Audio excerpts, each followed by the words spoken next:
The following story was submitted to Reddit by user Sin Deo Parejo. I might be butchering that, but she's also known as Lindsay S on YouTube. So thanks again very much, Lindsay, for letting me use your story. I've had many weird experiences and encounters in my life. I read these stories all the time, from brave people who shared, so I decided to share one of mine. This is my first Reddit post here, so here goes.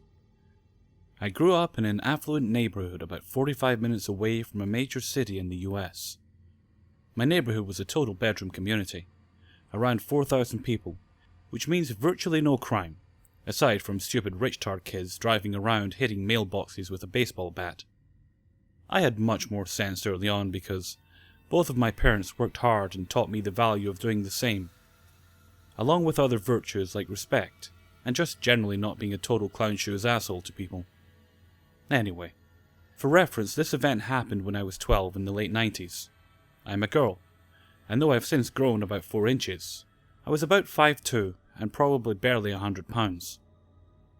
I've always been very athletic, playing multiple sports from the time I was even mildly conscious, because I have a good number of high-level athletes in my family, including my dad. My mom is from a major city, and taught me the value of awareness of my surroundings early. All this will make sense in a moment. She always told me to have my keys to our house out, and in my hand as soon as I got off the school bus, to walk down my street home. Though I never knew why. I'm so glad she always stressed this because I'm pretty certain it saved my life. So one day as I say bye to my friends and hop off the bus to take the short walk down to my house, my street curves in a half circle, which makes it difficult to see around the curve, so basically, you can only see a bit in front of you as you walk. It's the least creepy street ever. Neighbours all around you with a comfortable distance between houses. As I'm mindlessly walking around my curving street, I get a funny feeling that makes me turn around and look behind me, just as the crossing street is going out of my view. I see a man walking down the street that mine makes a T-shape with. The one I was dropped off on. Weird. I think as I've never seen him before. And not to say we know everyone. But what struck me was that he wasn't really dressed like people did around here. He was dressed fine, in jeans and a polo, both of which were way too big. I shrugged and kept walking. But something was really bothering me about this guy. I was about to walk by my next door neighbour's house, still pondering what was making me feel scared, when I looked back again. I figured I'd have to walk out into the street a bit to see where he went, but no.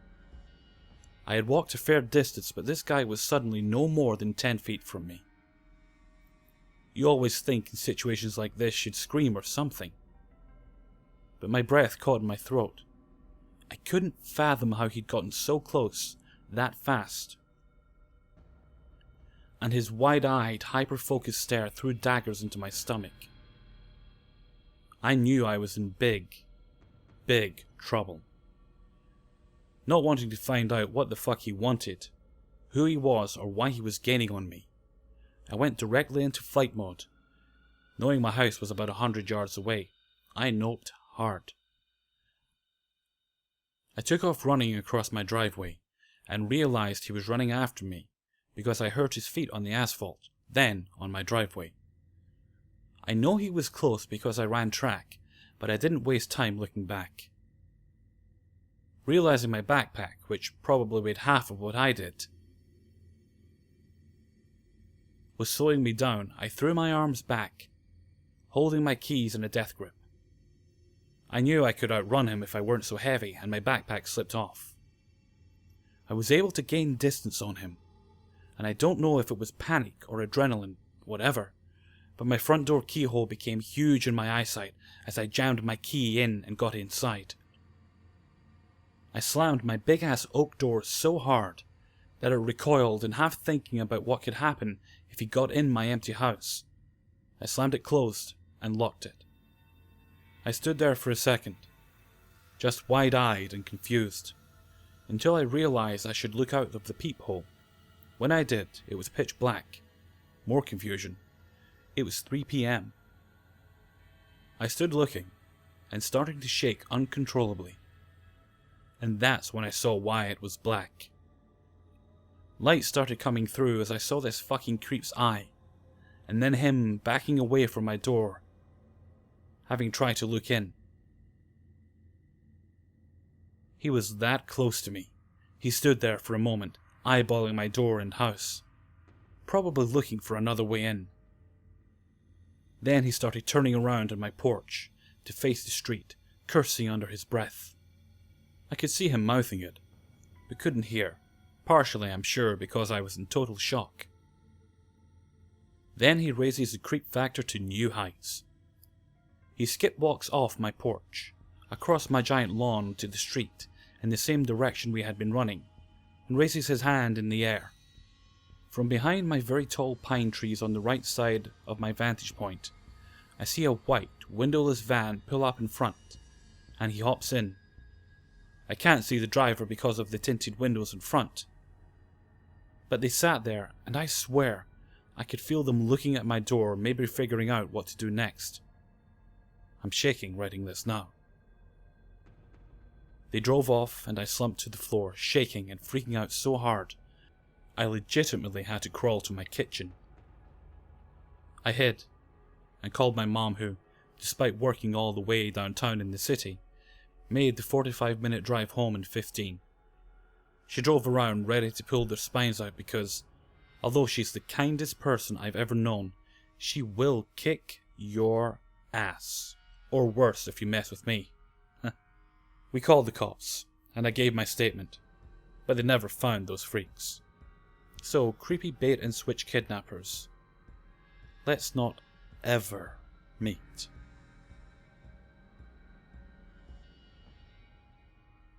Hi everyone. I'm just getting right to the story. I was working at a skating rink back in 2013, and I absolutely loved it. Working behind the snack bar was easy, and I usually made pretty good tips. After about a year of working there, I had come accustomed to random dads hitting on me, creepy teenagers staring at me and the like. Even when I was hosting a child's 6th birthday party, the dads would make sexual comments, or make me the butt of their dirty jokes. Whatever. Women get used to that kind of thing after a while. Flash forward to summer 2014. I had just turned 18 and was excited to start being considered an adult. I was working one of the school functions when this older man walks up to the snack bar window. "Damn, did you know you're gorgeous?" he said. Please, not now. I have 50 slices of pizza in my hand and a million little brats to keep from falling over. "Oh, thank you. I appreciate it." I smiled back. I'm not sure why, but I just can't seem to act well under pressure, especially when it involves another person. I hate feeling awkward or uncomfortable when I'm talking to someone. I always try to be polite and well-mannered, because that's just how I was raised. "What's your number? I have to have your number. What is it?" He was so pushy and excited, I already felt uncomfortable. I just kind of looked back at him, then all around me. I just smiled and didn't say anything, hoping that he'd just walk away when I didn't seem interested. "Come on, just give me your number. What do you think I am? I'm just being friendly. I'm just paying you a compliment." Blah blah, yeah right. You know when someone is just trying to make themselves look like a victim to make you feel guilty? That's the way he was acting. After like 4 minutes of me politely declining his offers and refusing to give my number, I broke down and just gave it to him. I figured I could always just ignore the messages like any other loser guy who squeezed my personal information out of me. That same night, around 2 a.m, I get a text from a random number. It read, "Ayo, this is Jeffrey." Read 2:04 a.m. "You remember me from Skate City?" Read 2:06 a.m. "Hit me up. I'd love to take you out." Read 2:15 a.m. I just ignored every message he sent, still hoping he'd take the hint that a 5'2", 18-year-old would not be interested in a 35-year-old father. But he continued to send me annoying texts every day, Some were about how he'd treat me better than any man has. Sometimes they were about how I was stuck up and owed him a response since I gave him my number. Like he'd somehow forgotten that he had forced it out of me in the first place. This went on for a couple of weeks. Every few days I'd get like 6 texts in a row. Then it would be silent for a couple of days. I wasn't too worried about Jeffrey. I had only seen him the one time at work. Everything else was texts, and that's it. Until one night I had been closing at work. The typical closing shift was 4 to 11 p.m, but Sundays were family dinner, where everyone working that night sat down and ate pizza together. So the time was reaching close to 10:30 p.m, and I had been expecting my friend Aaron to come in to help me finish up my cleaning list. My phone rang, and it was a number I hadn't saved. I'm usually too lazy to save numbers in my phone, especially when I don't talk with someone too often, so I picked up the call right away, thinking it was my coworker. "Hello?" I answered. "Hey, where are you at?" a voice said casually. "I'm at work closing. Are you here? I'm done vacuuming. I need help," I said, thinking Aaron was running late on me. "Oh, I see you. I got you," the voice said back. Now, after a few seconds on the phone and hearing the voice a couple of times, I started feeling uneasy. My stomach flipped and I just felt a little odd. It didn't sound like Aaron anymore. "Aaron?" I said, too scared to really say much else. "This ain't Aaron, you remember me?" Fuck. I stood still. I didn't know what to say. I looked at my phone and noticed the number looked similar to Jeffrey's, the one I had been ignoring. "Is this Jeffrey?" I said, trying to sound normal. "Yeah, it is. I have a couple of questions for you." I was silent. "How come you think you're too good for me? How old are you? Who the fuck do you think you are here, bitch?" Still silent. I said, "How fucking old are you?" "I'm 16.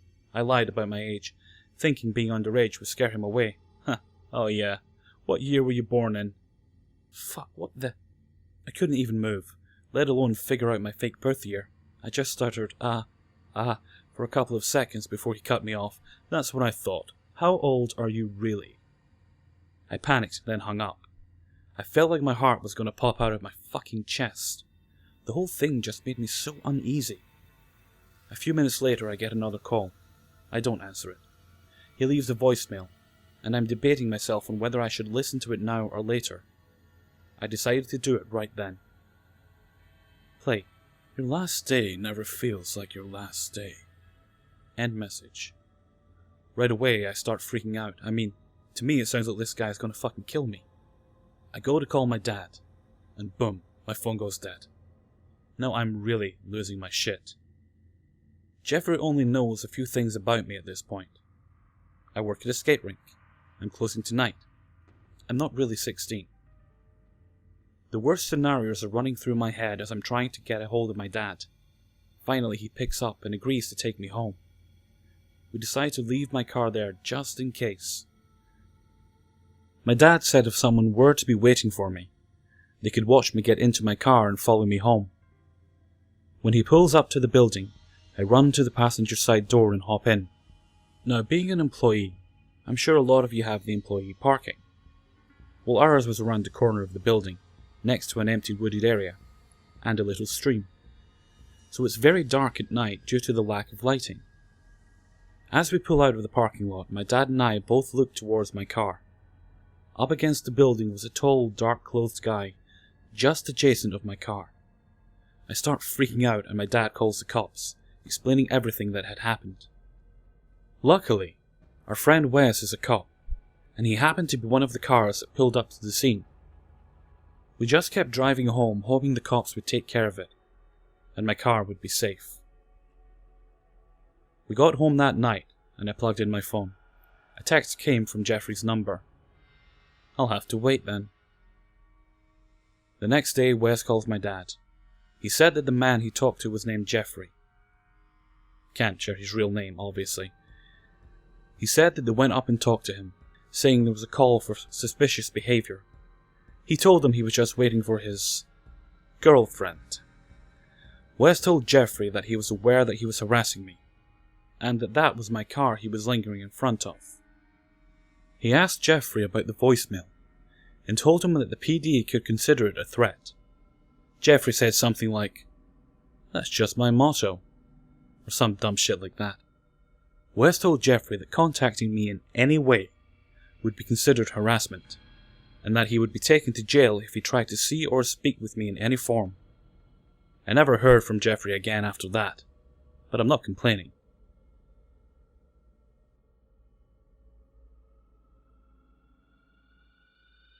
Not sure how to start this one, so I'll just dive right in. This is my first post and likely the scariest story I have like this, though I may share a few others later. It happened several years ago, and I can't remember the date, just that it was summer, so I don't have any sources to support the last part. Even so, the encounter itself was creepy. Here you go. A few years ago, a friend of mine and I had gotten in the habit of spending Friday nights together at her home in the Chicago suburbs. Usually we'd start with dinner, then sometimes friends would come over and we'd play a game, while other nights we'd stay up very late and talk. This went on for years, which is why it's hard to place.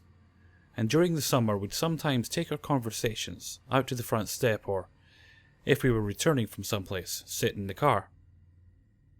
We didn't want to wake up her husband, who was an early-to-bed kind of guy, even on weekends. It's a nice neighborhood, older homes, low crime, nice lawns. You know the kind of place. Anyway, one summer we were in the car, chatting with the windows open. It's pretty late.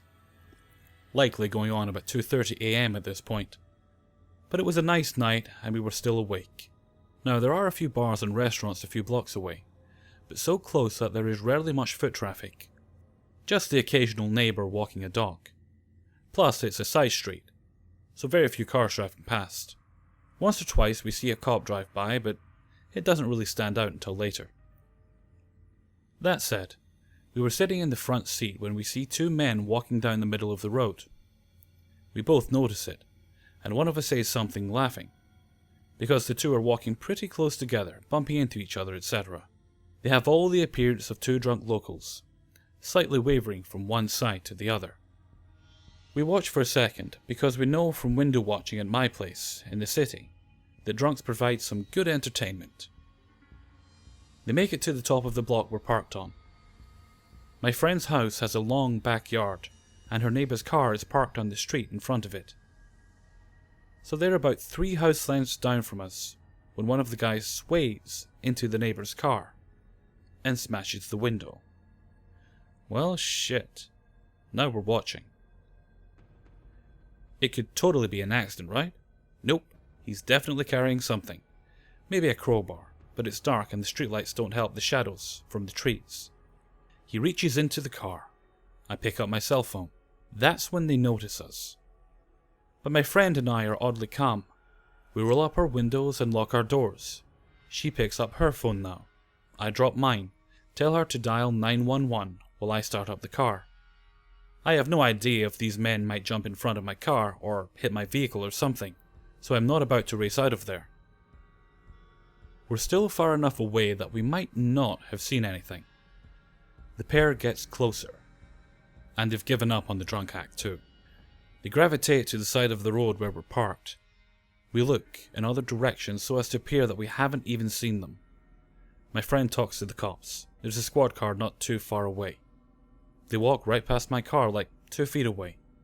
One of the guys peers inside my driver's side window as he passes us, practically begging us to make eye contact. The car is in the drive, but my foot is on the brake. I'm ready to peel out of there if I have to. But something tells me that playing dumb is still the better move. I turn to my friend as if I'm casually saying something, so that I can appear that I am still not looking. They walk past us, get behind the car, then break into a run. I watch them in my rearview mirror, scared as hell, but still weirdly calm. We stay in the car and wait for the police to show up in a very, very short time. They ask us what direction the men went, nothing else. They don't even ask about the neighbour's car. They sped off, but with no lights on. We're shaken, so we head inside. The next day after I've got home, my friend calls to tell me this. A short time after I left, another neighbour stopped by. Apparently they were monitoring their CB sometime that night, or in the morning, and heard that the police were looking for 2 suspects who reportedly burglarized several houses in the area, all over the past few weeks. The incidents occurred at all times of the day and night, including one event that happened in daylight, while the homeowners were inside. The family was held at gunpoint, tied up, the whole 9 yards. I vaguely remember that possibly one of the people was beaten, but no one was shot or killed. Hardly news in a Chicago suburb, but a little shocking for this hood. So of course these men were considered armed and violent, and apparently they were sighted in that same area the night before. While we don't know if the 2 guys who broke the window were the same dudes who packed guns and robbed others, we're fairly certain it's a good thing we didn't make eye contact with them that night. Every time we talk about that incident, both of us are a little shocked at how calm we were, and relieved that our instincts kept us safe. Hey, fake drunk potential robbery guys, let's not meet, okay? Hey everyone, Hellfreezer here. That's us now at episode 11. Hope you had a good time listening to it. I certainly enjoyed recording this one, because it's new mic day. Yay! Hopefully you can definitely hear the difference in this one. I certainly could when I was playing it back for myself. Also made recording a lot easier on my part. Anyway, until next time, take good care of yourselves, and thanks for listening.